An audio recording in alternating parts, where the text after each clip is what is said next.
నమస్తే, welcome to our channel. నేను మీ సౌజన్య.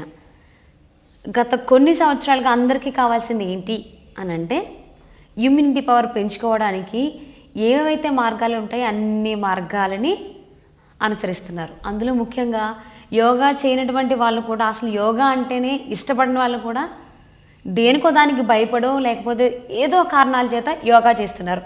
అసలు యోగా అంటే ఏంటి? ఓన్లీ ఆసనాలేనా, ఇంకేమన్నా ఉన్నాయా? మనకు తెలిసిన వరకు యోగా అంటే ఆసనాలు చేయడమే అనేది చాలామందికి గుడ్డి నమ్మకం అనే చెప్పాలి. సో అసలు యోగా అంటే ఏంటి, యోగాలో ఏమేమి ఉన్నాయి, అసలు మనం ఏం చేయాలి, మన ఇమ్యూనిటీ పవర్ని పెంచుకోవాలని అనుకుంటే? ఎందుకంటే వేరియంట్స్ అని లేకపోతే వేవ్స్ అని చాలా వస్తున్నాయి. సరికొత్తగా ఇంకొకటి ఆల్రెడీ ఎంటర్ అయింది, మనల్ని భయపెడుతుంది. సో మనం భయపడకుండా దాన్ని ఎలా ఎదుర్కోవాలి, దానికోసం మనం మన ఇమ్యూనిటీ పవర్ని మన బాడీలో ఎలా పెంచుకోవాలి, ఇలా ఎన్నో విషయాలని మనకు తెలియజేయడానికి 92 years cute boy doctor Balayya Kovvur గారు ఈరోజు మనతో పాటు ఉన్నారు. అలాగే ఆయన శిష్యులైనటువంటి లక్ష్మీ నరసింహ గారు. ఈయన గురించి నేను ప్రత్యేకంగా మీకు ఎవ్వరికి ఇంట్రడక్షన్ ఇవ్వాల్సిన అవసరమే లేదు. గత కొన్ని సంవత్సరాలుగా ఆ వైరస్ మనల్ని అటాక్ అవ్వక ముందు నుంచి కూడా యోగా గురించి ఎన్నో ఆసనాలని మనకి తెలియజేస్తూనే ఉన్నారు, ఇంకా తెలియజేస్తూనే ఉన్నారు. వీరిద్దరు ఈరోజు మనతో పాటు ఉన్నారు. వారితో మాట్లాడి మరిన్ని విషయాలు తెలుసుకుందాం. నమస్కారం అండి ఇద్దరికి. బాలయ్య గారు 92 years అండి, స్టిల్ స్ట్రాంగ్ ఉన్నారు. సో మాకు యోగాకు సంబంధించి ఎన్నో విషయాలను తెలియజేయడానికి వచ్చారు. అసలు యోగా అంటే ఏంటి గురుగారు? యోగా అంటే ముఖ్యంగా చిత్త వృత్తి నిరోధ అనేసి అంటారు. అది దానికి ఎన్నో మీనింగ్స్ ఉన్నాయి, ఎన్నో డెఫినేషన్స్ ఉన్నాయి, వాటి వాటి యొక్క శాఖలను బట్టి. అర్థమైందా? చిత్తవృత్తి నిరోధ అంటే మనిషి యొక్క మనస్సు 10 రకాలుగా పోతున్నది, ఎన్నో రకాలుగా పోతున్నది అన్నమాట. అసలు ఒక్క చోట కేంద్రీకరించడం లేదు, ఒకటి మీద కాన్సన్ట్రేట్ చేస్తే ఇంకో దానికి వెళ్ళిపోతున్నారు అన్నమాట. అసలు అది ఇట్లా ఈ విధంగా మళ్ళీ ఏదో చెడు ఆలోచనలో లేకుంటే నెగిటివ్ ఆలోచనలో పెట్టుకొని వాళ్ళు బాధపడుతున్నారు కూడా. అర్థమైందా? మళ్ళా యోగా ఎవరైతే చేస్తున్నారో 90% of the people are not reading yoga books.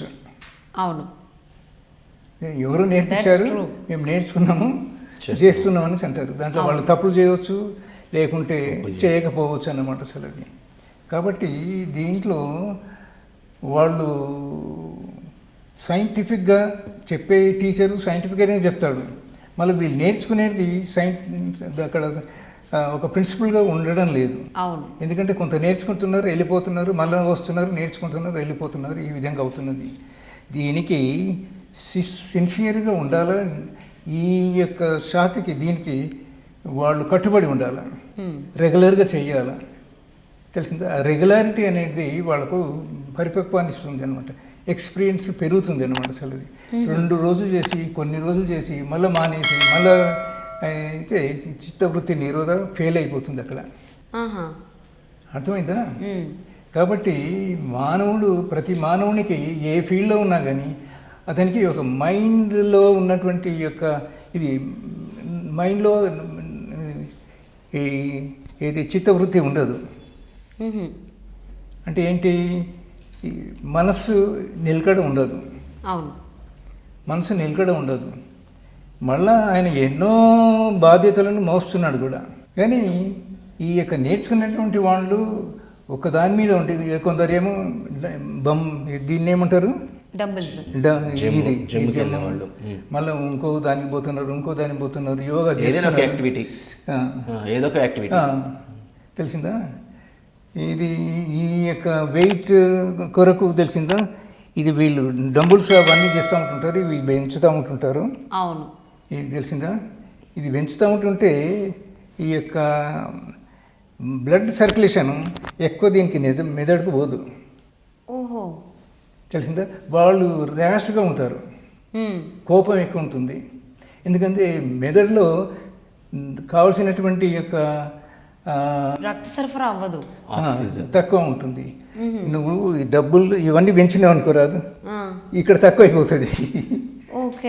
వాడి ఊరికి కోపం వస్తుంది, ఎవరిని కొట్టాలా, ఎవరిని చేయాలా అనేసి కండబలం పెరిగితే బుద్ధిబలం తగ్గిపోతుంది. తగ్గిపోతుంది అంతే కదా.